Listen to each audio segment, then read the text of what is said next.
नमस्कार दोस्तों, welcome to सरकार स्टडी बेस। तो चलिए दोस्तों, अब हम शुरू करने वाले हैं न्यायपालिका क्या होती है उसके बारे में हम सारी चीज़ें पढ़ेंगे। अर्थात हम सुप्रीम कोर्ट और जो उच्च न्यायालय है हाई कोर्ट उसके बारे में पढ़ेंगे। तो जैसे कि मैं अगर बैकग्राउंड में लेकर चलूँ आपको, पुराने समय यानी प्राचीन हिस्ट्री की बात करते हैं। सबसे पहले प्राचीन हिस्ट्री में क्या होता था, लोग कबीले में रहा करते थे। कबीले में भी एक तरीके से अगर छोड़ दिया जाए मतलब एक आदि मानव के तरीके से रहा करते थे। फिर उसके बाद धीरे धीरे वो उनकी जो है एक प्रकार से प्रोग्रेस हुई या उनका विकास हुआ। तो वो एक प्रकार से अगर देखें तो जो आदिवासी लोग हैं, आदि मानव, वो कबीले के फॉर्म में रहने लगे। तो इस समय अगर देखें तो उनका एक अपना कानून चलता था, ठीक है। फिर धीरे धीरे उनका विकास हुआ तो एक जो है सभ्यता का विकास हुआ। और सभ्यता के विकास के साथ हम देख सकते हैं छोटे छोटे बड़े बड़े नगर यहाँ विकसित हो गए। तो उस समय उनका एक अलग कानून चलता था। फिर धीरे धीरे ये प्रोग्रेस होते हुए राजा महाराजाओं का ज़माना आया, ठीक है। राजा महाराजा आए तो उस समय राजाओं का शासन चलता था। राजा ही भगवान हुआ करता था जनता का, ठीक है, और उसका ही पूरा जो है कानून चलता था।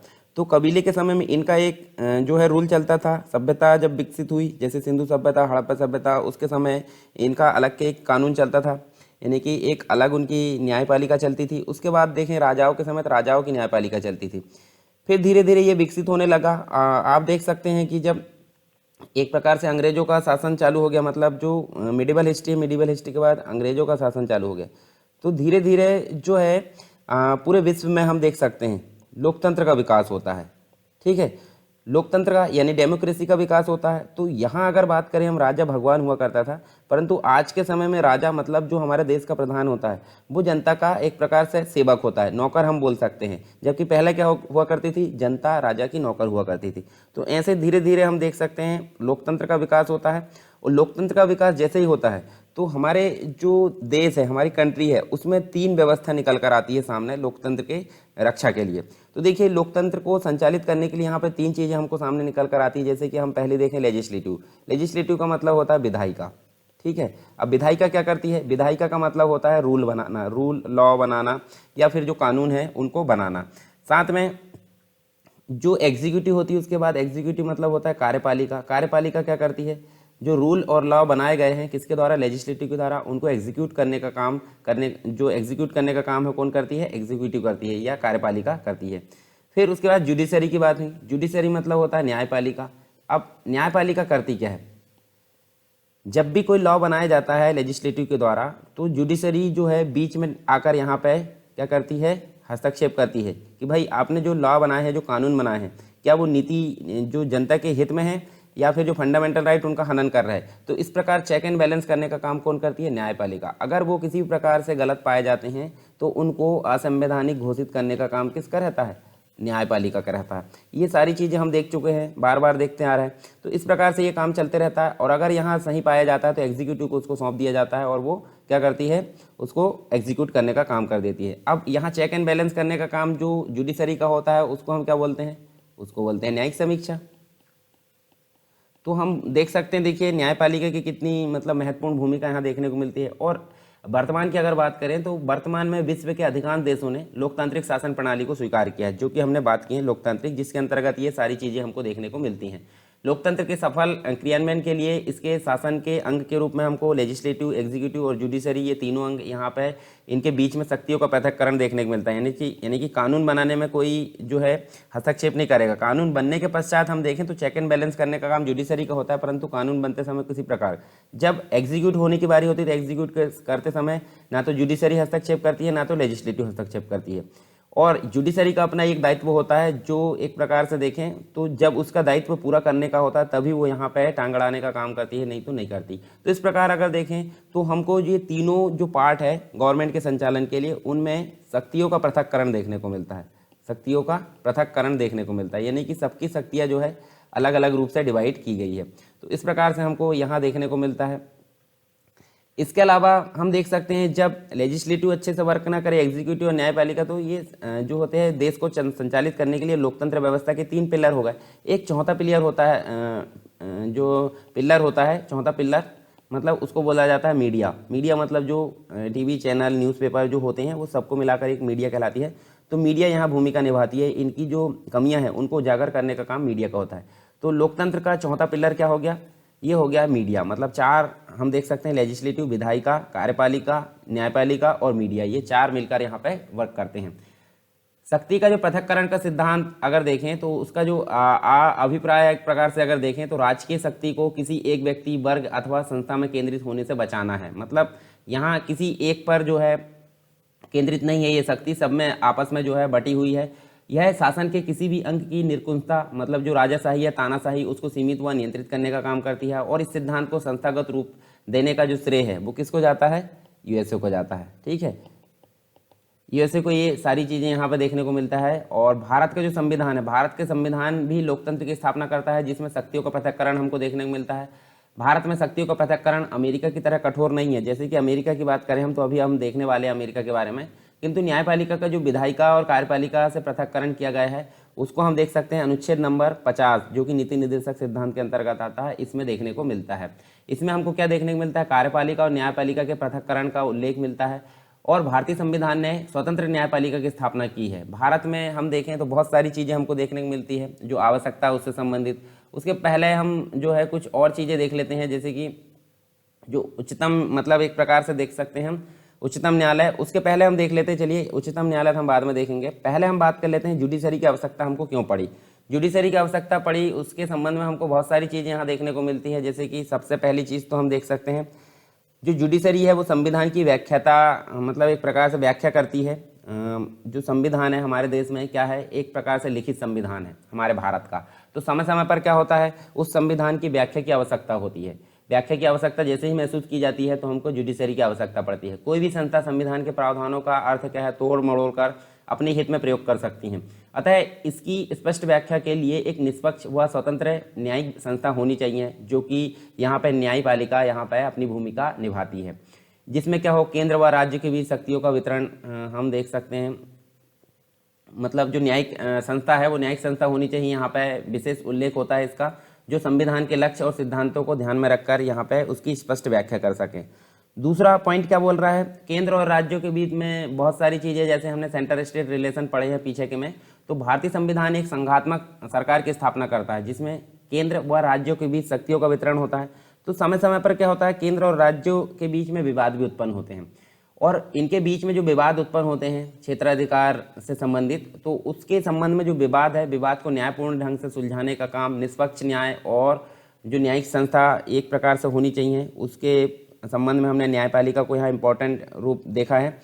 यहाँ देख सकते हैं सरकार जो है, सरकार की निरकुशता को रोकने के लिए भी काफ़ी इंपॉर्टेंट भूमिका निभाती है। जैसे कि अगर देखें भारत में, तो भारत ने संसदीय लोकतंत्र को अपनाया है, जिसमें जो कार्यपालिका है, कार्यपालिका संसद के प्रति उत्तरदायी होती है।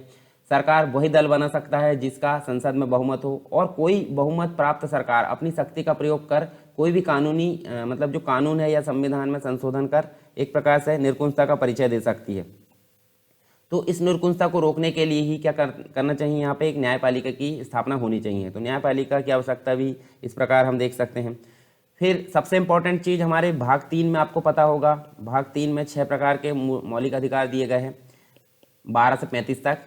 ठीक है, तो 12 से 35 तक जो हमने मूल अधिकार पढ़े हैं, तो इसके संबंध में भी यहाँ पे देखिए मूल अधिकारों की रक्षा के लिए भी एक प्रकार से न्यायपालिका होनी चाहिए। मतलब काफ़ी इंपॉर्टेंट यहाँ पे भूमिका निभाती है न्यायपालिका। नेक्स्ट अगर बात करें, कुछ भाषाई आधार पर अल्पसंख्यक या और अन्य किसी आधार पर अल्पसंख्यक होते हैं, उनके अधिकारों की रक्षा करने का काम भी न्यायपालिका का होता है। जैसे भारत एक प्रकार से देखें तो बहुसांस्कृतिक राष्ट्र के रूप में जाना जाता है, जहाँ पर विभिन्न जाति, धर्म, संप्रदाय, भाषा आदि के आधार पर जो है विविधता पाई जाती है। इनमें से कुछ वर्ग अपनी जनसंख्या के दृष्टिकोण से काफ़ी अल्पसंख्यक होते हैं, उन्हें बहुसंख्यक के तानाशाह का सदैव भय बना रहता है। मतलब जो बहुसंख्यक लोग हैं हमेशा इनका शोषण करते रहते हैं। तो एक निष्पक्ष न्यायपालिका होगी तो इनके अधिकारों की रक्षा आसानी से की जा सकती है। तो इस प्रकार हम देख सकते हैं ये सारे पॉइंट्स हमको न्यायपालिका की आवश्यकता की ओर इंगित करते हैं। भारत ने संघात्मक शासन प्रणाली को जरूर अपनाया है, किंतु जो अमेरिका है, अमेरिका की तरह न्यायपालिका का विभाजन नहीं किया है। अब देखिए अमेरिका में क्या है वो हम अभी देख लेंगे, पहले हम देखते हैं और चीज़ें। जैसे भारतीय संविधान में एकीकृत न्यायपालिका को अपनाया है। जैसे हम बात करें, यहाँ सुप्रीम कोर्ट है, सुप्रीम कोर्ट के नीचे हाई कोर्ट है, और हाई कोर्ट के नीचे सबऑर्डिनेट कोर्ट है। ये सभी आपस में एक दूसरे से कनेक्ट है। ठीक है, मतलब सुप्रीम कोर्ट के जो रूल्स है वो अगर देखें राज्यों में हाई कोर्ट फॉलो करता है, जिला लेवल पर सबऑर्डिनेट कोर्ट करता है। तो है आखिर एक ही, परंतु काम को कम करने के लिए यहाँ पे अलग अलग ब्रांच बना दी गई है क्षेत्रीय स्तर पर। तो यहाँ हम देख सकते हैं इंटीग्रेटेड जो न्यायपालिका है, एकीकृत न्यायपालिका की स्थापना की गई भारत में, जिसमें सर्वोच्च न्यायालय टॉप पर हम देख सकते हैं, हाई कोर्ट उसके नीचे राज्यों में देख सकते हैं। तो ये सारी चीज़ हम देखने को मिलती है। उच्च न्यायालय के नीचे भी अन्य जो निम्न न्यायालय होते हैं उनको सबऑर्डिनेट कोर्ट कहा जाता है। इस प्रकार न्यायपालिका न केवल लोकतंत्र का प्रहरी है बल्कि संविधान और जो साधारण कानून है उसमें एक प्रकार से प्रगतिवादी व्याख्या करके सामाजिक व आर्थिक बदलाव करने का अग्रदूत भी इसको माना जाता है। तो ये साथ में लोकतंत्र का प्रहरी भी माना जाता है और संवैधानिक जो है और साधारण कानून का प्रगतिवादी करके एक प्रकार से आर्थिक और सामाजिक जो एक प्रकार से बदलाव का अग्रदूत भी इसको माना जाता है। साथ ही हम देख सकते हैं बदलते समय के साथ जो न्यायपालिका है, न्यायपालिका ने भी अपनी परंपरागत ढांचे में बदलाव कर नए नए प्रयोग किए हैं, जैसे कि अधिकरण जो है, ट्रिब्यूनल जिसे बोलते हैं। ट्रिब्यूनल मतलब जैसे आप देख सकते हैं एनजीटी की स्थापना की 2010 के अंतर्गत। हम देख सकते हैं एनजीटी पर्यावरण की सुरक्षा से संबंधित ये एक प्रकार से ट्रिब्यूनल बना था। अधिकरण जिसे बोलते हैं, अधिकरण किसी भी विशेष या अधिनियम से जुड़े मामले को देखते हैं, जैसे पर्यावरण से मामले को जो है एनजीटी देखता है। यह मूल संविधान में नहीं थे जो अधिकरण है, और इनको कब जोड़ा गया है? इनको जोड़ा गया है अधिकरण को 42वां संविधान संशोधन हुआ था 1976 में, इनमें इसको जोड़ा गया है। और कहाँ पर रखा गया है? भाग 14 के ए में। भाग 14 के ए में इनको रखा गया है आर्टिकल नंबर 323 ए से लेकर आर्टिकल नंबर 323 बी। ट्रिब्यूनल को आर्टिकल नंबर 323 ए से 323 बी तक रखा गया है। इनमें हम देखें तो इनके अलावा जो पारिवारिक अदालत है, परिवार न्यायालय जिसे बोलते हैं, लोक अदालत है, उपभोक्ता अदालत है, बाल किशोर एवं जो न्यायालय है, बाल एवं किशोर न्यायालय, फास्ट ट्रैक कोर्ट, मोबाइल अदालत, ई अदालत, ग्राम न्यायालय, ये सभी हम आगे देखने वाले हैं। इन सभी की स्थापना की है, मतलब जो न्यायपालिका है उसमें विभिन्न प्रकार के ये प्रयास देख सकते हैं। साथ ही सेना न्यायालय से संबंधित भी जो है सैनिकों से जुड़े मामले पर विचार किया जाता है। तो हमने ये सारी चीज़ें देखी न्यायपालिका की आवश्यकता से संबंधित। अब हम यहाँ बात करने वाले हैं, जैसे देखिए देश की जो व्यवस्था है, देश में हमको इंटीग्रेटेड न्यायपालिका देखने को मिलती है। तो इंटीग्रेटेड जुडिशरी की अगर बात करें तो सबसे ऊपर हमको सुप्रीम कोर्ट देखने को मिलता है, यानी कि उच्चतम न्यायालय हमको देखने को मिलता है। उच्चतम न्यायालय यानी देश के जो टॉप लेवल है, दिल्ली मतलब जो भारत की राजधानी, वहाँ पर देखने को मिलता है। हाई कोर्ट हमारे जितने स्टेट है, हालांकि कंप्लीट स्टेट में देखने को नहीं मिलता, किसी किसी स्टेट में जो है हमको न्यायपालिका देखने को नहीं मिलती, यानी कि हाई कोर्ट देखने को नहीं मिलता, किसी अन्य स्टेट के साथ मर्ज होता है। तो हमारे देश में टोटल मिलाकर पहले तो 24 थे, अभी जो है एक प्रकार से जो आंध्र प्रदेश के अंतर्गत जो अमरावती है उसमें हमको ये देखने को मिलता है एक हाई कोर्ट। तो यहाँ हम देख सकते हैं टोटल मिलाकर 25 हो गए हैं। अब 25 है और आपको पता है हमारे देश में 28 राज्य है और 8 यूनियन टेरिटरी है। तो सिंपल सी बात यहाँ हम देख सकते हैं, देखिए कोई राज्य ऐसे होंगे जिसके मध्य एक प्रकार से 2 राज्यों के मध्य एक कोर्ट होगा। तो इस प्रकार से भी हमको देखने को मिलेगा। तो हम आगे एक लिस्ट देखेंगे, उसमें समझ में आ जाएगा। फिर जिला लेवल या डिस्ट्रिक्ट लेवल पर हमको डिस्ट्रिक्ट कोर्ट और एडिशनल डिस्ट्रिक्ट कोर्ट देखने को मिलते हैं, जिन्हें सब ऑर्डिनेट कोर्ट की संख्या दी गई है। तो इस प्रकार अगर देखें तो हमको पूरी कंप्लीट जो मतलब हमारा भारत है, भारत के अंतर्गत हमको 3 प्रकार से यहाँ पे, हालांकि नीचे भी और कुछ स्थानीय कोर्ट देखने को मिलते हैं। तो यहाँ हमको मुख्य रूप से इंटीग्रेटेड जुडिशरी देखने को मिलती है भारत के स्तर पर अगर देखें तो यहाँ सारी चीज़ हमको देखने को मिलती है। और अब हम सबसे पहले बात करते हैं उच्चतम न्यायालय की। उच्चतम न्यायालय यानी सुप्रीम कोर्ट, जैसे कि आपको पिक्चर में दिख रहा है, ये नई दिल्ली के अंतर्गत आपको देखने को मिलेगा।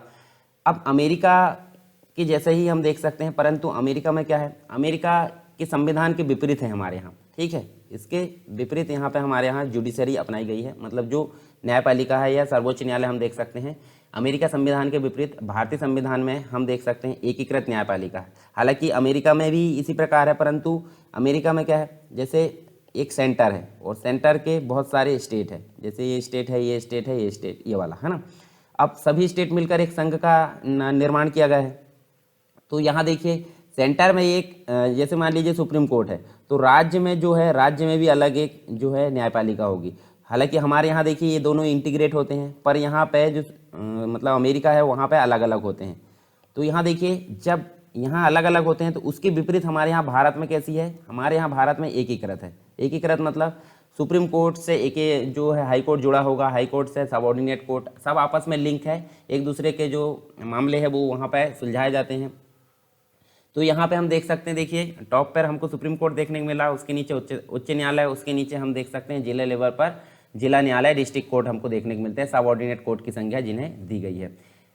अब अमेरिका में क्या होता है, अमेरिका में द्वैध शासन व्यवस्था है, तो यहाँ सुप्रीम कोर्ट देखने को मिलता है और यहाँ अलग अलग राज्यों में अपना एक कोर्ट देखने को मिलता है। संघीय कानून को संघ न्याय क्षेत्र, मतलब यहाँ पर संघीय कानून को बीच में मतलब सुप्रीम कोर्ट या संघ न्याय क्षेत्र में निपटाया जाता है, और अलग जो राज्य के कानून को राज्य न्याय क्षेत्र के अंतर्गत वहाँ पर सुलझाया जाता है। हालांकि भारत में भी अगर देखें तो भारत भी अमेरिका की तरह संघीय देश है, लेकिन भारत में एकीकृत न्यायपालिका और मूल विधि व न्याय की एक प्रणाली को अपनाया गया है। तो इस प्रकार हम देख सकते हैं सारी चीज़ें हमको देखने को मिलती है सर्वोच्च न्यायालय के अंतर्गत। तो चलिए यहाँ पे हम एक जो है आपको देखने को मिलेगा, हमारा सुप्रीम कोर्ट का लोगो आप देख सकते हैं, या तो धर्मस्थो जय इसका जो है ध्येय वाक्य हम बोल सकते हैं। और इसकी स्थापना की अगर बात करें तो 1 अक्टूबर 1937 को, मतलब 82 वर्ष पहले भारत की संघीय अदालत के रूप में किया गया था, संघीय अदालत के रूप में। पर ओरिजिनली अगर बात करें स्वतंत्रता के पश्चात जब हमारा संविधान लागू हुआ, तो जब संविधान लागू हुआ उसके 2 दिन पश्चात 28 जनवरी 1950 को 70 वर्ष पहले भारत के उच्चतम न्यायालय के रूप में इसकी स्थापना की गई थी। ये आपको याद रखना है।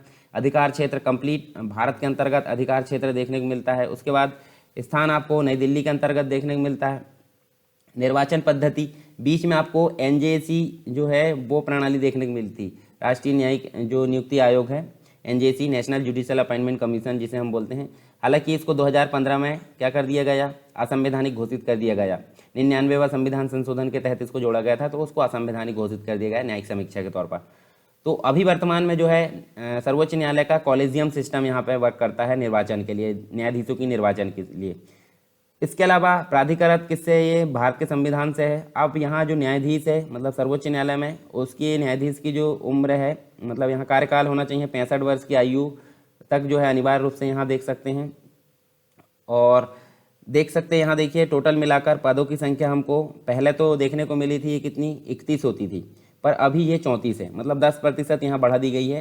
पहले जो ओरिजिनल जजों की संख्या वो कितनी होती थी, 30 + 1। अब एक तो सुप्रीम मतलब जो चीफ जस्टिस ऑफ इंडिया है वो तो रह गई, अभी भी रहेगा, और शुरुआत में भी था। शुरुआत में 7 + 1 हुआ करती थी जब यहाँ स्टार्टिंग हुई थी, परंतु अभी वर्तमान में जब थोड़े दिन पहले की बात करें तो 30 + 1 यानी चीफ जस्टिस ऑफ इंडिया और अन्य जो जज है उनकी नियुक्ति यहाँ होती थी। पर यहाँ 30 में 10% अगर बढ़ा दिया जाए तो कितने हो गए, 33 हो गए, तो 33 + 1 हो गए। तो वर्तमान में हमको देखने को मिलता है 34, यानी 33 + 1 जो है एक चीफ जस्टिस ऑफ इंडिया, और 33 आपको देखने को मिलेंगे जो अन्य न्यायाधीश है वो देखने को मिलेंगे। इसकी एक वेबसाइट भी है, आप देख सकते हैं। ये देखिए, अब भारत में जो वर्तमान में चीफ जस्टिस ऑफ इंडिया है वो है शरद अरविंद बोबड़े, और इनका जो कार्य प्रारंभ हुआ था वो 18 नवंबर 2019 को हुआ था। चलिए, इसके पहले कौन थे चीफ जस्टिस ऑफ इंडिया, उनका नाम आपको बताना है कमेंट बॉक्स में, तो वो आपको बताना है कंपलसरी रूप से। इसके अलावा हम देख सकते हैं, देखिए भारतीय संविधान की अगर बात करें तो भारतीय संविधान में हमको जो है भाग 5 में जो भाग है, भाग 5 में आपको अनुच्छेद नंबर 124 से 147 तक जो हाई कोर्ट मतलब सुप्रीम कोर्ट है, जो उच्चतम न्यायालय है, उच्चतम न्यायालय के गठन से संबंधित स्वतंत्रता, उसकी न्याय क्षेत्र, शक्तियाँ और प्रक्रिया, इन सभी चीज़ों से संबंधित वर्णन किया गया है 124 से लेकर 147, जो कि भाग 5 में आता है। तो ये सारी चीज़ यहाँ हमको देखने को मिलती है किसके संबंध में, जो न्याय मतलब एक प्रकार से सुप्रीम कोर्ट है उसके संबंध में ये सारी चीज़ें देखने को मिलती है। हमारा जो उच्चतम न्यायालय है उसने ब्रिटेन का जो प्रीवी काउंसिल है उसका स्थान ग्रहण किया था, जो कि अब तक अपील का सर्वोच्च न्यायालय माना जाता है। अपील का सर्वोच्च न्यायालय इसको मतलब एक प्रकार से माना जाता है। सारी चीज़ हम यहाँ देख सकते हैं किसके संबंध में, सुप्रीम कोर्ट के संबंध में। तो चलिए यहाँ हम देख सकते हैं, देखिए कुछ चीज़ें और देखने को मिलती है, जैसे वर्तमान में हमको 34 + 1 यानी कि 33 + 1 जज देखने को मिलते हैं, यानी कि वर्तमान में 34 देखने को मिलते हैं। तो ये धीरे धीरे करके यहाँ बढ़ाया गया, जैसे 2009 में बढ़ाकर इसको क्या कर दिया गया था, 26 से बढ़ाकर 31 कर दिया गया था। बहुत सारी प्रोसेस है, आपको सिर्फ याद रखना वर्तमान की। और शुरुआत कितने से हुई थी, शुरुआत हुई थी 7 + 1 से, यानी कि टोटल 8 से हुई थी। तो वो हम यहाँ पे देखने वाले हैं। तो चलिए यहाँ पे अब शुरू करते हैं हम सुप्रीम कोर्ट के बारे में। तो सुप्रीम कोर्ट की अगर यहाँ बात करें हम सबसे पहले, तो यहाँ गठन यानी फॉर्मेशन की बात करते हैं। गठन मतलब इसका जो गठन है, गठन का उल्लेख मुख्य रूप से आर्टिकल नंबर 124 में दिया गया है। इसमें यहाँ हम देख सकते हैं 7 + 1 यानी टोटल मिलाकर 8 जो न्यायाधीश है वो होंगे यहाँ पे कहा गया था। मतलब गठन का प्रावधान 124 में है, और उच्चतम न्यायालय में एक मुख्य न्यायाधीश और 7 अन्य न्यायाधीश, यानी टोटल 8 यहाँ पे न्यायाधीश होंगे, ऐसा यहाँ पे बोला गया था। संसद समय समय पर न्यायाधीशों की संख्या का निर्धारण कर सकती है, यह सभी यहाँ निर्धारित किया गया। और वर्तमान में हमको 33+1 मतलब हम बोल सकते हैं 34 न्यायाधीश यहाँ पे देखने को मिलते हैं। दूसरी बात करें स्थान की, तो स्थान हम देख सकते हैं, इसका स्थान नई दिल्ली में देखने को मिलता है एक टॉप लेवल पर ऐसा नहीं है कि नई दिल्ली के अलावा और कहीं देखने को नहीं मिलता। ऐसा हो सकता है, मतलब नई दिल्ली के अलावा भी इसकी ब्रांच बनाई जा सकती है। यह एक प्रकार से किसी अतिरिक्त स्थान पर जो है उसकी सुनवाई करने के लिए इसकी ब्रांच बनाई जा सकती है। और इस स्थान का जो निर्धारण है कौन करता है, जो न्यायाधीश है, न्यायाधीश मतलब मुख्य न्यायाधीश राष्ट्रपति से अनुमति लेकर ऐसा कार्य कर सकता है। मतलब अन्य स्थान पर भी जो है इसकी ब्रांच बनाई जा सकती है। जैसे मान लीजिए दिल्ली मतलब उत्तर भारत, तो एक बनाई जा सकती है कहाँ पे, कोलकाता में, एक बनाई जा सकती है मुंबई में। तो इस प्रकार से जो है भारत के जो सारे केस है वो एक प्रकार क्षेत्रीय स्तर पर संभाले जा सकते हैं। इसके बाद हम देखें न्यायाधीशों की योग्यता। इसके अंतर्गत जो न्यायाधीश एक प्रकार से योग्य होते हैं, जो ज्वाइन किए जाते हैं, तो उनकी योग्यता क्या होनी चाहिए। पहली चीज़ तो वो भारत का नागरिक होना चाहिए, ये तो कंपलसरी यहाँ पे है डिफाइन।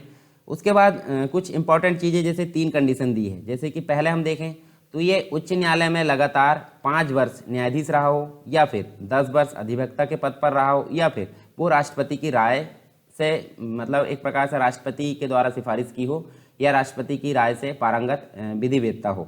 तो इस प्रकार से तीनों कंडीशन में से कोई एक होना चाहिए, भारत का नागरिक होना चाहिए। उसके अलावा जो हाईकोर्ट है, हाईकोर्ट में 5 वर्ष का न्यायाधीश, 5 वर्ष न्यायाधीश के पद पर काम करा हो कम से कम, या फिर 10 वर्ष अधिवक्ता रहा हो, या फिर राष्ट्रपति की राय से विधिवेत्ता हो। एक प्रकार से देखें तो ये तीनों कंडीशन में से एक हो सकती है, और भारत का नागरिक, तो वो न्यायाधीश के पद पर यहाँ पे नियुक्त हो सकता है। इसके अलावा न्यायाधीशों की नियुक्ति से संबंधित कुछ प्रावधान देख लेते हैं। जैसे कि जो मामला मैंने बताया था एनजेसी, उसके बारे में भी हम यहाँ देखने वाले हैं। और दूसरी चीज़ हम देखेंगे कॉलेजियम सिस्टम। कॉलेजियम सिस्टम जो है वर्तमान पहले भी रन होता था और अब भी रन होता है। न्यायपालिका की स्वतंत्रता उसको निर्भर करती है, पर बीच में जो है एनजेसी के माध्यम से संसद जो पार्लियामेंट है उसके द्वारा यहाँ टांग अड़ाया जाने लगा था। तो इससे उल्लंघन हो रहा था, क्या मतलब एक प्रकार से कार्यपालिका और न्यायपालिका के बीच में शक्तियों का पृथक्करण होता है, उसका एक प्रकार से न्याय जो है उल्लंघन हो रहा था, या उनकी स्वतंत्रता होती है उसका उल्लंघन हो रहा था। तो इसको 2015 में क्या कर दिया गया, नल एंड वॉइड यानी कि असंवैधानिक घोषित कर दिया गया एनजेसी को। तो चलिए ये अब देख लेते हैं सबसे पहले न्यायाधीशों की नियुक्ति से संबंधित कुछ चीज़ें यहाँ पे। तो अनुच्छेद 124 क्या बोलता है, अनुच्छेद 124 बोलता है कि उच्चतम न्यायालय के न्यायाधीशों को राष्ट्रपति के द्वारा नियुक्त किया जाएगा, या राष्ट्रपति नियुक्त करता है। राष्ट्रपति ऐसी नियुक्ति से पूर्व जो है उच्चतम न्यायालय एवं उच्च न्यायालय के ऐसे न्यायाधीशों से परामर्श ले सकता है जिससे वह आवश्यक समझे। और नियुक्ति संबंधी यह प्रावधान न्यायपालिका और कार्यपालिका के मध्य विवाद का विषय रहा है, तो उसी को लेकर यहाँ काफ़ी मतभेद देखने को मिलता है। मतभेद में 2 चीज़ें उत्पन्न होती है, जैसे कि क्या परामर्श जो है, क्या जो परामर्श राष्ट्रपति के द्वारा लिया जाता है वो मानने के लिए बाध्य है, ऐसा यहाँ पे क्वेश्चन मार्क होता है। दूसरी चीज़, दूसरा क्वेश्चन उठकर आता है कि परामर्श कितने और किन न्यायाधीशों लिया जाना चाहिए। ये 2 परामर्श को लेकर हमेशा विवाद उत्पन्न होते, क्यों, क्योंकि यहाँ पे मानने के लिए बाध्य होना चाहिए, और कितने और किन न्यायाधीशों से ये परामर्श लिया जाए, ये प्रश्न यहाँ पे उठकर आता है। तो देखिए यहाँ पे 3 मामले हमको देखने को मिलते हैं। एक तो प्रथम न्यायाधीश मामला 1982 में, दूसरा है द्वितीय न्यायाधीश मामला 1993 में, तीसरा तृतीय न्यायाधीश मामला 1998 में। तो पहला देखते हैं 1982 वाला। तो यहाँ देखिए विभिन्न जो व्याख्या है उसके अंतर्गत हमको पहला केस देखने को मिलता है, प्रथम न्यायाधीश मामला 1982। तो इसमें न्यायालय ने परामर्श का अर्थ विचारों का आदान प्रदान करना लिया है, मतलब सिर्फ विचारों का आदान प्रदान करना यहाँ पे माना है किसने, न्यायालय ने। इसके अलावा हम देखें तो यह एक प्रकार से अनुच्छेद 124 के अधीन परामर्श राष्ट्रपति पर बाध्यकारी नहीं है, ये हम देख सकते हैं। किंतु जो द्वितीय मामला है यहाँ पे बाध्यकारी नहीं था, पहले वाले मामले में सिर्फ विचारों का आदान प्रदान था, बाध्यकारी नहीं था। पर दूसरा मामला आया 1993, उसमें क्या बोला गया, इसमें न्यायालय ने अपना मत बदला, मतलब यहाँ पे जो है पहले वाला जो मत है उसको पलट दिया, किसने, न्यायालय ने। और 124 के तहत न्यायाधीशों द्वारा दिया गया परामर्श राष्ट्रपति के लिए क्या होगा, यहाँ बाध्यकारी बना दिया गया। पहले में बाध्यकारी नहीं था, दूसरे में बाध्यकारी बना दिया गया न्यायालय के द्वारा। उसके बाद तीसरा केस आया, तीसरा केस तृतीय न्यायाधीश मामला हम देखें 1998 में। तो इसमें न्यायालय ने परामर्श को बाध्यकारी तो माना, यहाँ पे बाध्यकारी माना, मतलब पहले की व्याख्या को यहाँ बदला नहीं, परंतु यहाँ परामर्श की प्रक्रिया के संबंध में विभिन्न प्रकार के सिद्धांत हमको देखने को मिलते हैं। जैसे 124 जो है हमारा, 124 मतलब अनुच्छेद 124 में कुछ प्रावधान वर्णित है, उसमें परामर्श का तात्पर्य केवल एक व्यक्ति से परामर्श नहीं है, बल्कि 4 वरिष्ठतम न्यायाधीश से यहाँ पे उल्लेख किया गया है। 4 वरिष्ठतम जो सर्वोच्च न्यायालय के 4 वरिष्ठतम जो मतलब सीनियर जो जज है उनके एक प्रकार से उनका परामर्श या उनका मंडल एक बनाया जाएगा और उससे परामर्श करके राष्ट्रपति के पास सिफारिश भेजी जानी चाहिए। एक व्यक्ति विशेष की बात नहीं की गई है यहाँ पर, किसमें, तृतीय मामले में। इसके अलावा इस जो परामर्श मंडल है, मतलब जो 4 व्यक्तियों का परामर्श मंडल है, उसके द्वारा निर्णय आम सहमति से होना चाहिए, ना कि बहुमत से होना चाहिए। कोई 2 न्यायाधीश भी किसी व्यक्ति के विरोध मतलब नियुक्ति का अगर विरोध करते हैं तो ये मामला राष्ट्रपति के पास नहीं पहुंचाया जा सकता, या उस व्यक्ति के नाम की सिफारिश राष्ट्रपति के पास नहीं पहुंचाई जा सकती। तो इस प्रकार से न्यायाधीशों की नियुक्ति से संबंधित कुछ यहाँ पे मामले हमने देखे। अब इसके बाद हम एनजीसी के बारे में देखेंगे। जैसे कुछ चीज़ें और देख लेते हैं। जैसे इन सभी के अलावा हम देख सकते हैं जो समय समय है, मतलब कुछ जो सुप्रीम कोर्ट है, सुप्रीम कोर्ट के द्वारा समय समय पर सरकार द्वारा, मतलब एक प्रकार से सुप्रीम कोर्ट का जो मामला है इस प्रकार का, उसमें सरकार द्वारा आलोचना की जाती रही है इसकी कॉलेजियम सिस्टम की। तो यहाँ हम देख सकते हैं जो परामर्श संबंधी है, परामर्श मंडल द्वारा की गई नियुक्ति में न्यायपालिका के एकाधिकार हो जाता है, ऐसा संसद का आरोप होता है, या फिर कार्यपालिका का आरोप होता है। न्यायाधीशों की नियुक्ति के संबंध में कार्यपालिका को भी अधिकार होना चाहिए, ऐसा बात कही गई, ताकि इनकी नियुक्ति निष्पक्ष और पारदर्शी ढंग से हो। अब भाई न्यायपालिका की स्वतंत्रता का मतलब क्या रह जाएगा जब ऐसा होता था, परंतु समय समय पर ऐसी आलोचना की जाती रही। तो इसी संदर्भ में हमको 99वां संविधान संशोधन देखने को मिलता है। तो 99वां संविधान संशोधन की अगर बात करें तो ये जो है 2014 अधिनियम था, उसके अंतर्गत एक नया अनुच्छेद जोड़ा गया 124 का ए।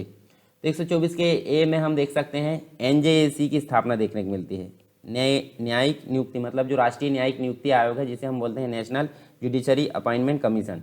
तो हम देख सकते हैं ये जोड़ा गया 99वां संविधान संशोधन के अंतर्गत आर्टिकल नंबर 124 के ए में। अब इसी के संबंध में हम देखें तो ये जो है उच्चतम न्यायालय व उच्च न्यायालय के न्यायाधीशों की नियुक्ति एवं स्थानांतरण संबंधी सिफारिश राष्ट्रपति से करेगा, ये ऐसा कहा गया है। तो इसी के संबंध में हम देख लेते हैं एनजेसी, जिसे हम बोलते हैं राष्ट्रीय न्यायिक नियुक्ति आयोग। तो इसके संबंध में 3 चीज़ें देखने को मिलती है, एक तो गठन मिलता है, एक तो कार्य मिलता है और एक प्रक्रिया मिलती है।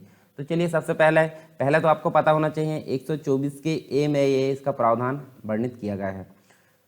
तो यहाँ हम देख सकते हैं, देखिए इसका पहले देखते हैं हम गठन की अगर बात करें तो भारत के मुख्य न्यायाधीश जो होते हैं वो इसके अध्यक्ष होते हैं। चीफ जस्टिस, मतलब एक प्रकार से चीफ जस्टिस ऑफ इंडिया जो होते हैं इसके अध्यक्ष के तौर पर होते हैं। इसके अलावा 2 वरिष्ठ न्यायाधीश भी इसके अंतर्गत होते हैं, जो मुख्य न्यायाधीश के बाद सर्वोच्च न्यायालय के 2 वरिष्ठ न्यायाधीश इसके होते हैं। पदेन सदस्य भी होते हैं। पदेन सदस्य कौन हो सकता है, जो केंद्रीय कानून मंत्री होता है और न्याय मंत्री होता है, कानून और न्याय मंत्री होता है, वो पदेन सदस्य के रूप में काम करता है। 2 प्रख्यात व्यक्ति होते हैं। प्रख्यात व्यक्ति कौन कौन से, ये प्रख्यात व्यक्ति हो सकते हैं, जैसे अगर देखें तो ये मनोनयन एक समिति के द्वारा किया जाता है इनका, जो कि प्रधानमंत्री, मुख्य न्यायाधीश और लोकसभा के विपक्ष के नेता मिलकर इसका जो है 2 प्रख्यात व्यक्तियों का यहाँ पे मनोनयन करती है। इन प्रतिष्ठित व्यक्तियों में अगर देखें तो ST SC OBC या माइनॉरिटी जो अल्पसंख्यक है उनके संबंध में होना चाहिए एक, और एक जो है महिला वर्ग से होना चाहिए। इनको मैक्सिमम 3 वर्ष के लिए, मतलब इनको 3 वर्ष की अवधि के लिए नॉमिनेट किया जाता है, और ये जो है पुनः मनोनयन के मतलब पात्र नहीं होंगे। ये दो व्यक्ति हैं पुनः, मतलब फिर से मनोनयन या फिर से इनका नॉमिनेट किए जाए ऐसे ये पात्र नहीं होंगे। सिर्फ 3 वर्ष के लिए यहाँ पे इनका मनोनयन किया जाएगा। तो गठन एनजेसी का इस प्रकार से किया गया था, हालांकि अभी ऐसा असंवैधानिक घोषित कर दिया गया। कार्य क्या क्या हो सकते हैं इनके, मतलब जो आयोग है, आयोग का कार्य क्या हो सकता है। तो पहली चीज़ तो होती है न्यायाधीशों की नियुक्ति करना, इसका कार्य था। दूसरी चीज़ उनका स्थानांतरण करना, और जो क्षमता और योग्यता है, आयोग क्षमता व योग्यता को ध्यान में रखकर किसी व्यक्ति की सिफारिश करेगा, ऐसा इनका मुख्य कार्य था। प्रक्रिया देख लेते हैं, इनकी प्रोसीजर क्या थी, मतलब कार्य करने की। तो यहाँ हम देख सकते हैं, देखिए भारत का जो मुख्य न्यायाधीश, इसके अंतर्गत देखें विभिन्न प्रक्रिया ये अपनाएंगे। तो इसके अंतर्गत भारत का मुख्य न्यायाधीश देख लेते हैं। तो भारत का मुख्य न्यायाधीश आयोग भारत के मुख्य न्यायाधीश के रूप में नियुक्ति के लिए उच्चतम न्यायालय के सबसे वरिष्ठ न्यायाधीश की सिफारिश करेगा। मतलब जो सबसे वरिष्ठ होगा उसके नाम को जो है भारत के मुख्य न्यायाधीश के रूप में सिफारिश की जाएगी। फिर सर्वोच्च न्यायालय के अन्य न्यायाधीश की अगर बात करें तो सर्वोच्च न्यायालय के अन्य न्यायाधीश की नियुक्ति करते समय आयोग क्षमता, योग्यता और जो नियम होते हैं उनको विनिर्दिष्ट अन्य मापदंडों के आधार पर सिफारिश करेगा। और आयोग के कोई 2 सदस्य किसी नाम पर सहमत नहीं है तो इसकी सिफारिश यहाँ पर नहीं भेजी जाएगी। फिर उच्च न्यायालय का मुख्य न्यायाधीश की अगर बात करें तो उच्च न्यायालय आयोग किसी उच्च न्यायालय के न्यायाधीश को उच्च न्यायालय के मुख्य न्यायाधीश के पद हेतु वरिष्ठता के आधार पर सिफारिश करेगा, जैसे कि सुप्रीम कोर्ट की बात करें। फिर नेक्स्ट उच्च न्यायालय के अन्य न्यायाधीश की बात करें तो आयोग सर्वप्रथम उच्च न्यायालय के न्यायाधीश से अन्य न्यायाधीशों की नियुक्ति के विषय में सिफारिश करेगा। ठीक है, उसके बाद जो है नियुक्ति के विषय में सिफारिश मांगेंगे और ऐसी सिफारिश मुख्य न्यायाधीश अन्य 2 वरिष्ठ न्यायाधीशों की सलाह से देंगे। अब कुछ मानदंड इसमें भी निर्धारित किए जाएंगे। आयोग राज्य मुख्यमंत्री एवं राज्यपाल की सिफारिश को भी ध्यान में रखेगा।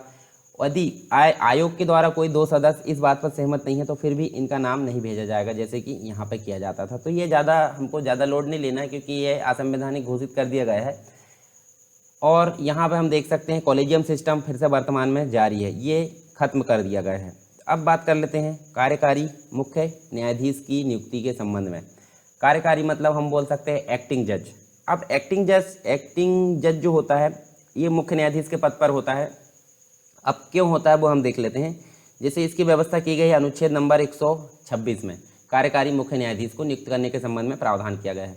इसके अनुसार जब भी कभी मुख्य न्यायाधीश जो है यानी कि चीफ जस्टिस ऑफ इंडिया अपने पद पर ना हो या अपने पद पर किसी विशेष कारण से ना हो, रिक्त हो जाए वो पद, तो राष्ट्रपति जो होता है, राष्ट्रपति क्या करता है, राष्ट्रपति उच्चतम न्यायालय के न्यायाधीशों में से क्या करते हैं, किसी भी मतलब एक प्रकार से किसी भी न्यायाधीश को मुख्य न्यायाधीश के पद पर नियुक्त कर सकता है। ठीक है, तो यहाँ हम देख सकते हैं उच्चतम न्यायालय के जो न्यायाधीश है राष्ट्रपति के द्वारा, याद रखना है, राष्ट्रपति के द्वारा उच्चतम न्यायालय के किसी भी जो न्यायाधीश है उनको एक्टिंग जज के रूप में नियुक्त कर सकता है जब चीफ जस्टिस ऑफ इंडिया का पद रिक्त हो किसी कारणवश।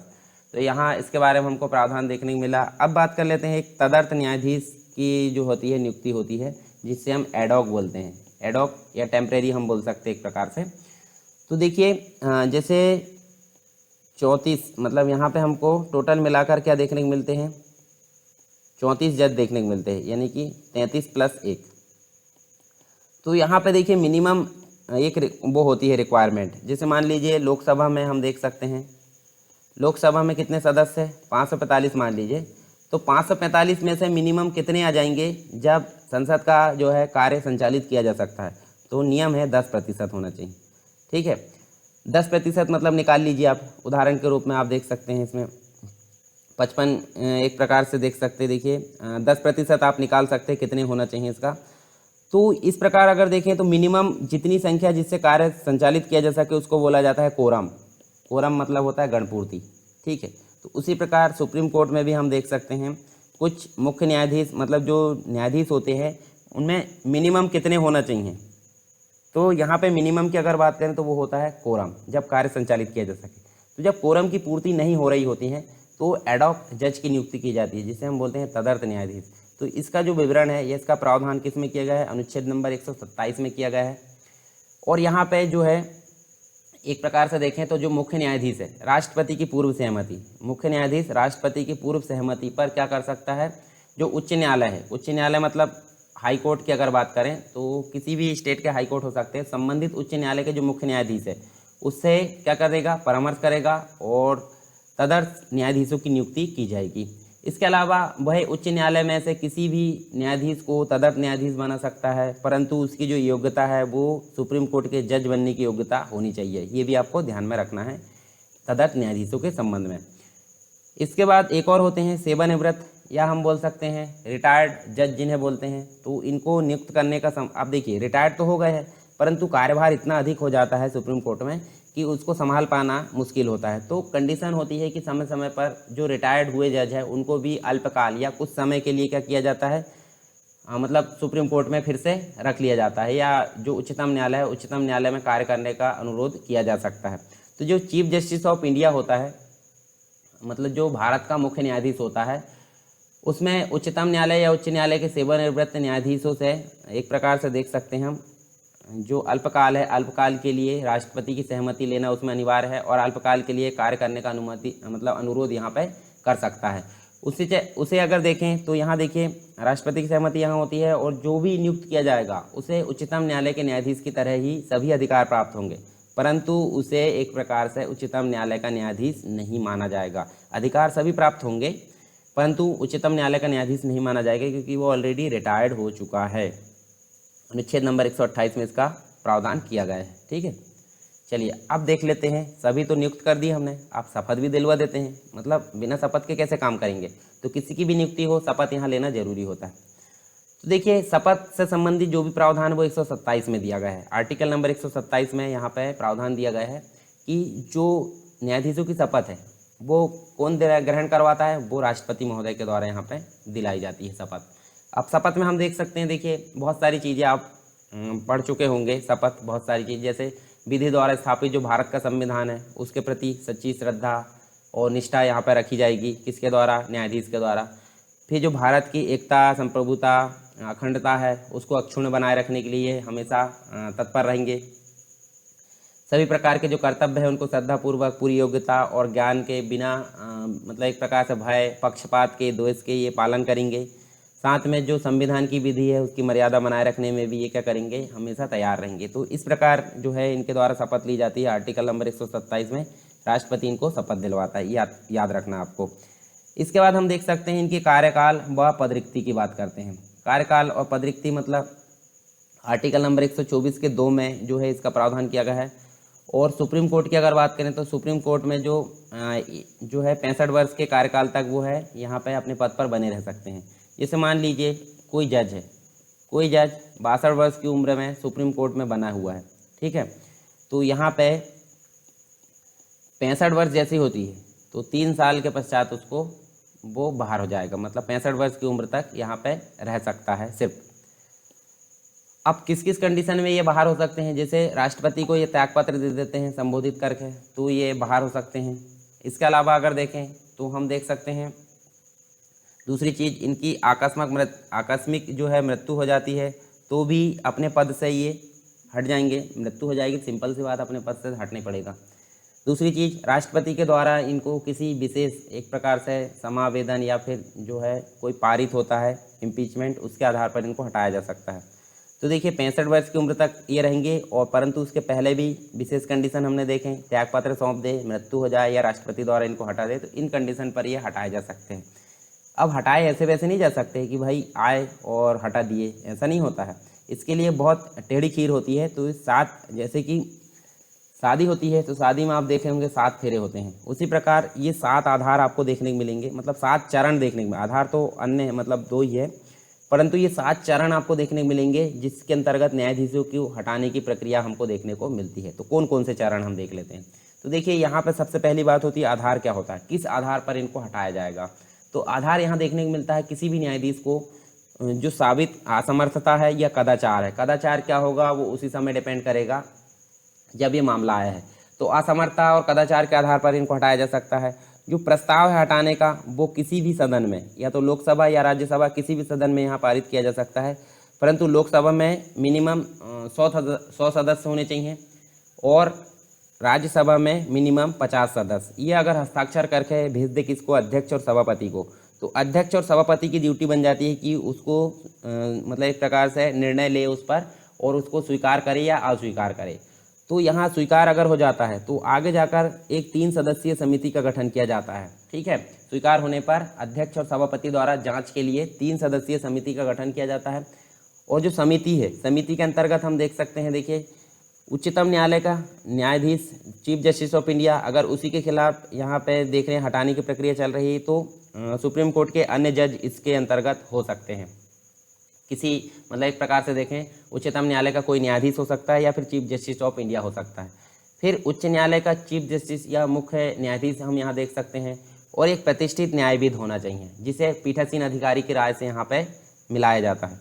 तो इस प्रकार अगर देखें तो 3 व्यक्ति यहाँ देखने को मिलता है, हमको 3 व्यक्ति देखने को मिलते हैं। इन 3 सदस्यीय समिति के अंतर्गत इसका गठन किया जाता है। अब ये समिति का दायित्व बन जाता है कि जो भी यहाँ पे प्रकरण आया है उसके संबंध में यहाँ जांच करे और दुर्व्यवहार या जो कदाचार है उसको दोषी या अक्षम पाती है तो वह अपने प्रतिवेदन सदन के समक्ष प्रस्तुत कर देती है। और यदि आरोप गलत है तो आरोप गलत है क्या होगा, ये प्रक्रिया समाप्त हो जाती है यहीं पे।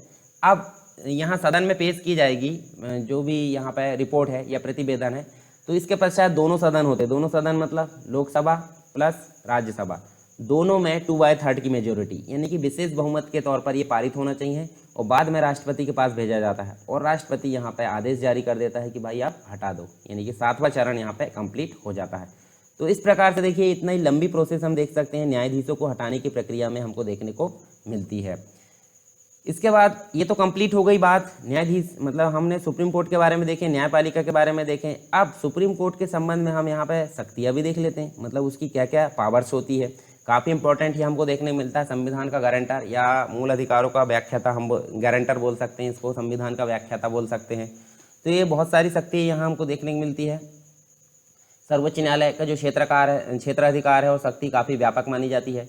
इसे विश्व के किसी भी न्यायालय की तुलना में सबसे ज़्यादा शक्तियाँ प्राप्त है। जैसे कि अमेरिका की बात कर लेते हैं, तो अमेरिका का जो सर्वोच्च न्यायालय है उसकी तरह परिसंघीय न्यायालय है, मूल अधिकारों का संरक्षक और संविधान का अंतिम व्याख्याताकार इसको बोला जाता है।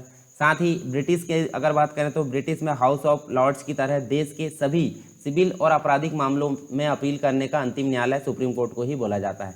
तो इस हिसाब से देखें तो काफ़ी इंपॉर्टेंट हम देख सकते हैं इसे। इसके अलावा इसके जो है इसके पास परामर्शदात्री शक्तियाँ भी है।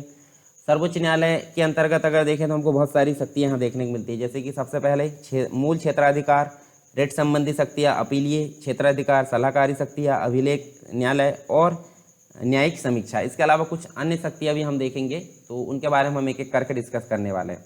तो चलिए सबसे पहले बात कर लेते हैं मूल क्षेत्राधिकार की। तो मूल क्षेत्राधिकार में हम देख सकते हैं उच्चतम न्यायालय के मूल क्षेत्राधिकार के अंतर्गत ऐसे मामले आते हैं जिनकी सुनवाई करने का अधिकार किसी उच्च न्यायालय या अधीनस्थ न्यायालय को नहीं होता। अब यहाँ देखिए आर्टिकल नंबर 131 के अंतर्गत ये व्यवस्था की गई है कि कोई भी मामले जो मूल क्षेत्राधिकार में आते हैं सुप्रीम कोर्ट के, उसमें अगर सुनवाई करने का अधिकार किसका, हाई कोर्ट और सबऑर्डिनेट कोर्ट का नहीं होता है। किसका होता है? ओनली सर्वोच्च न्यायालय या सुप्रीम कोर्ट का होता है। इसके संबंध में हम देखें जैसे भारत संघ के संबंध में, भारत मतलब केंद्र, और केंद्र या फिर हम देख सकते हैं एक या एक से अधिक राज्यों के मध्य जो विवाद है वो उत्पन्न हुआ है तो सुप्रीम कोर्ट देखेगा। राज्य और हम देख सकते हैं दो राज्य या एक राज्य के बीच में विवाद यहाँ पे उत्पन्न हुआ है जिसमें उनके वैधानिक सरकारों का प्रश्न चिन्ह निहित हो तो भी यहाँ पे सुप्रीम कोर्ट देखेगा।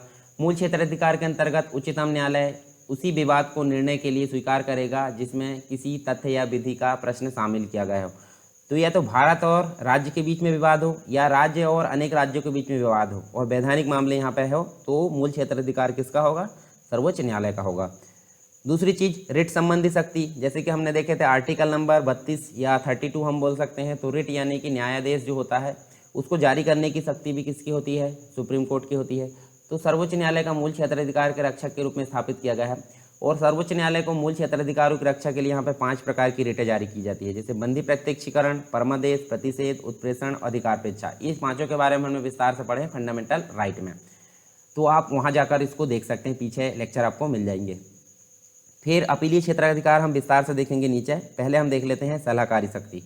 तो सलाहकारी शक्ति कैसे? जैसे समय समय पर आपने देखा होगा सलाहकारी शक्ति के रूप में आर्टिकल नंबर 143 में राष्ट्रपति को यहाँ पे ऐसा लगता है कि कभी कभी मतलब किसी विधि या फिर कोई कानून से संबंधित तथ्य, कोई ऐसा प्रश्न सामने आ जाता है जो व्यापक महत्व का होता है, तो राष्ट्रपति चाहता है कि सुप्रीम कोर्ट से राय ले। अब सुप्रीम कोर्ट से राय ले तो राष्ट्रपति राय लेने के लिए तो यहाँ पे बोल दिए, परंतु सुप्रीम कोर्ट जो होता है राय देने के लिए बाध्य नहीं होता है। पर धोखे से अगर राय दे दी जाती है किसको? राष्ट्रपति को, तो राष्ट्रपति के ऊपर भी ऐसी बाध्यता नहीं होगी कि वो राय मानेगी। ठीक है, दोनों तरफ कंडीशन है।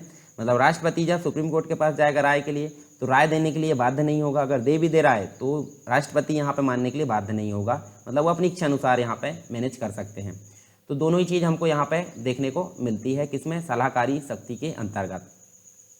परंतु कुछ मामले ऐसे भी होते हैं जैसे कि संवैधानिक संधि है, समझौता है, संविधा है, इन संबंधित चीज़ों पर अगर राय है मांगी गई है तो यहाँ पे देने का जो बाध्यता है वो सुप्रीम कोर्ट की बन जाती है। तो सर्वोच्च न्यायालय की अनुमति के लिए यहाँ पे देखा जाता है। नेक्स्ट है अभिलेख न्यायालय। अभिलेख न्यायालय से संबंधित शक्ति भी यहाँ देखने को मिलती है। आर्टिकल नंबर 129 के अंतर्गत ये प्रावधान किया गया है कि जो सुप्रीम कोर्ट है वो अभिलेखीय न्यायालय होगा और अभिलेखीय न्यायालय वह होता है जिसके अभिलेखों का साक्ष्य दृष्टि से, मतलब मान लीजिए सुप्रीम कोर्ट में अभी एक केस आया, मान लीजिए एक केस आया जिसकी सुनवाई हो चुकी है, उस सुनवाई से संबंधित जो भी मामला है वो निचले न्यायालय में फॉलो किया जाएगा कि भाई अगर उस मामले में किस प्रकार का डिसीजन दिया है तो उस डिसीजन को क्यों दिया है, कैसे दिया है, वो सारी चीज़ें नीचे वाले यानी हाई कोर्ट में और सबऑर्डिनेट कोर्ट में उसको फॉलो किया जाएगा। तो एक प्रकार से अभिलेख या साक्ष्य के रूप में उसको रखा जाता है जो भी केस होता है, जो भी मामला होता है। इसके संबंध में अभिलेख न्यायालय के संबंध में दो शक्तियाँ जो उच्चतम न्यायालय उसको प्राप्त होती है, जैसे उसकी जो कार्यवाही है, निर्णय है, जो अभिलेख, उसको साक्ष्य के रूप में रखा जाएगा। दूसरी, अगर सुप्रीम कोर्ट की कोई अवमानना करता है, जैसे कि संसद है, राज्य विधानमंडल में, तो उसको दंड देने का अधिकार भी सुप्रीम कोर्ट का होगा, ऐसा यहाँ पर बात कही गई है। फिर बात करते हैं न्यायिक समीक्षा की। तो न्यायिक समीक्षा यानी कि जुडिशरी जो रिव्यू है उसकी बात करें, जैसे कि लेजिस्लेटिव के द्वारा कोई कानून बनाया जाता है, बीच में होती है एग्जीक्यूटिव और होती है इधर जुडिशरी। तो एग्जीक्यूटिव के पास पहुंचने से पहले वो कानून जो है एक प्रकार से चेक एंड बैलेंस करने का काम जुडिशरी का होता है। तो चेक एंड बैलेंस करना मतलब न्यायिक समीक्षा। तो न्यायिक समीक्षा की बात कर लेते हैं। आर्टिकल नंबर 13 यहाँ देखने को मिलता है, आर्टिकल नंबर 32 देखने को मिलता है, आर्टिकल नंबर 132 और 133। इसमें सर्वोच्च न्यायालय को न्यायिक समीक्षा की शक्ति प्राप्त होती है, जुडिशियल रिव्यू की शक्ति यहाँ पर प्राप्त होती है। इसके अंतर्गत उच्चतम न्यायालय, संसद या राज्य विधानमंडल द्वारा पारित किसी भी अधिनियम या कार्यपालिका दिए गए, मतलब जो कार्यपालिका या एग्जीक्यूटिव है उसके द्वारा दिए गए आदेश की संवैधानिकता की जांच कर सकते हैं या उसकी समीक्षा कर सकते हैं। यदि कोई विधि यहाँ पे असंवैधानिक, मतलब एक प्रकार से मूल भावना या जो बेसिक स्ट्रक्चर के विपरीत यहाँ बनाई गई है, तो सर्वोच्च न्यायालय उसे शून्य घोषित कर देगा। तो यही इसी को बोला जाता है न्यायिक समीक्षा की शक्ति। चलिए अब देख लेते हैं अपीलीय क्षेत्राधिकार, जो कि हमने यहाँ पे छोड़ दिया था। काफ़ी ये थोड़ा बड़ा है, इसके कारण यहाँ पे हमने इसको अलग से यहाँ पे लिया है। तो सुप्रीम कोर्ट की अपीलीय क्षेत्राधिकार की अगर बात करें तो अपीलीय जो क्षेत्राधिकार है उसको लिया गया है आर्टिकल नंबर 132 में। देश का सबसे बड़ा अपीलीय न्यायालय इसको बोला जाता है, उच्चतम न्यायालय को। इसे भारत के सभी उच्च न्यायालय के निर्णय के विरुद्ध अपील सुनने का अधिकार होता है। तो ये सारी चीज़ हम यहाँ देख सकते हैं इसके संबंध में। इसके बाद हम देखें तो इसमें देख सकते हैं, हम देखिए संवैधानिक मामले की बात कर लेते हैं। संवैधानिक मामले से मतलब क्या होता है, जैसे संवैधानिक पीठ का गठन किया जाता है। कैसे? संवैधानिक मामले में उच्चतम न्यायालय, जो उच्च न्यायालय है, उसके निर्णय के विरुद्ध उच्चतम न्यायालय में तभी अपील की जा सकती है जब संविधान की व्याख्या से संबंधित विधि के किसी महत्वपूर्ण प्रश्न पर अनेक उच्च न्यायालय ने भिन्न भिन्न, जैसे मान लीजिए कोई मामला है, ठीक है, कोई मामले में एक राज्य का उच्च न्यायालय ने अलग निर्णय दिया है, दूसरे राज्य का उच्च न्यायालय ने अलग अलग निर्णय दिया है।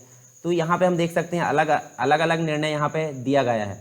तो अपील कहाँ की जा सकती है? संवैधानिक मामलों में सुप्रीम कोर्ट में यहाँ की जा सकती है। इसके लिए एक प्रकार से संवैधानिक पीठ का गठन किया जाएगा जिसमें कम से कम 5 न्यायाधीश यहाँ पे शामिल किए जाते हैं। दूसरा होता है दीवानी मामले, यानी सिविल जो मामले होते हैं, जिसके अंतर्गत अगर देखें तो 133 हमको देखने को मिलता है। आर्टिकल नंबर 133 के अनुसार भारत के राज्य क्षेत्र में स्थित किसी उच्च न्यायालय के निर्णय के विरुद्ध उच्चतम न्यायालय में तब अपील की जा सकती है जब उच्चतम न्यायालय यह प्रमाणित कर दे कि यह मामला जो है किसी विधि से संबंधित हो, या फिर हम बोल सकते हैं या सार्वजनिक महत्व से संबंधित हो। ठीक है, मतलब सुप्रीम कोर्ट ये निश्चित कर दे तभी यहाँ पे अपील की जा सकती है। इसके अलावा मामले का जो निर्णय है उच्चतम न्यायालय द्वारा किया जाना आवश्यक है। तो इस स्थिति में यहाँ दीवानी मामले में सुप्रीम कोर्ट में अपील की जा सकती है। दूसरी बात करें आपराधिक मामले, तो इसके संबंध में प्रावधान 134 में देखने को मिलते हैं, आर्टिकल नंबर 134 में। इसके अनुसार किसी जो हाई कोर्ट है, मतलब उच्च न्यायालय है, उच्च न्यायालय द्वारा जो आपराधिक या फौजदारी मामले होते हैं, क्रिमिनल मामले या फिर आपराधिक मामले होते हैं, उसमें दिए गए निर्णय के विरुद्ध उच्चतम न्यायालय में 2 तरह से अपील की जा सकती है। इनमें से कुछ मामले में उच्च न्यायालय का प्रमाण पत्र लगता है तथा कुछ मामलों में बिना प्रमाण पत्र के अपील की जा सकती है। तो आपराधिक मामलों में भी सुप्रीम कोर्ट के द्वारा, सुप्रीम कोर्ट में जो है अपील की जा सकती है, जिसमें उसके द्वारा निर्णय दिया जा सकता है। विशेष इजाज़त से संबंधित जो अपील होती है, इसके संबंध में 136 में आपको यहाँ प्रावधान देखने को मिलेगा। जब उच्चतम न्यायालय अपने विवेक से, अपनी समझ से किसी उच्च न्यायालय या न्यायिक जो अधिकरण होता है उसके निर्णय के विरुद्ध अपील करने की इजाज़त दे दें, मतलब जब सुप्रीम कोर्ट खुद ही इजाज़त दे दे तब उच्चतम न्यायालय में अपील की जा सकती है। आर्टिकल नंबर 136 में ऐसा प्रावधान दिया गया है।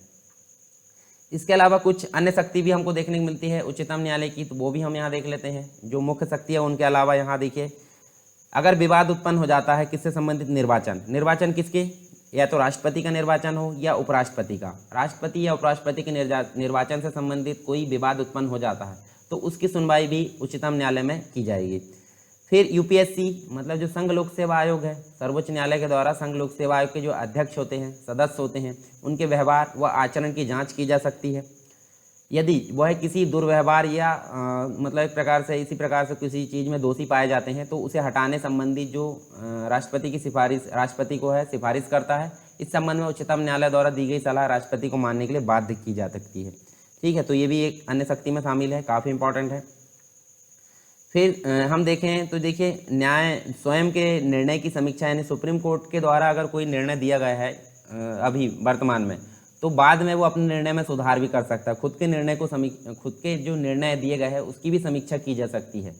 इसके अलावा नेक्स्ट क्या है, हाई कोर्ट मतलब सुप्रीम कोर्ट के द्वारा जो हाई कोर्ट में पड़े जो लंबित मामले हैं उसको वो मंगवा सकता है ताकि उनका निपटारा किया जा सके। दूसरी चीज़, संविधान सुप्रीम कोर्ट का जो है एक प्रकार से सुप्रीम कोर्ट जो है संविधान का अंतिम व्याख्याता की भूमिका निभाता है। साथ में जो अन्य न्यायालय है, सभी जो अन्य न्यायालय है उनका न्यायिक अधीक्षण करने की शक्ति भी सुप्रीम कोर्ट के द्वारा रखी जा सकती है। तो ये सारी चीज़ हमने यहाँ पे देखे हैं, सुप्रीम कोर्ट से संबंधित उनकी पावर, साथ में देखें एनजेसी, कॉलेजियम सिस्टम, ये सारी चीज़ हमारी यहाँ पे कंप्लीट हो गई।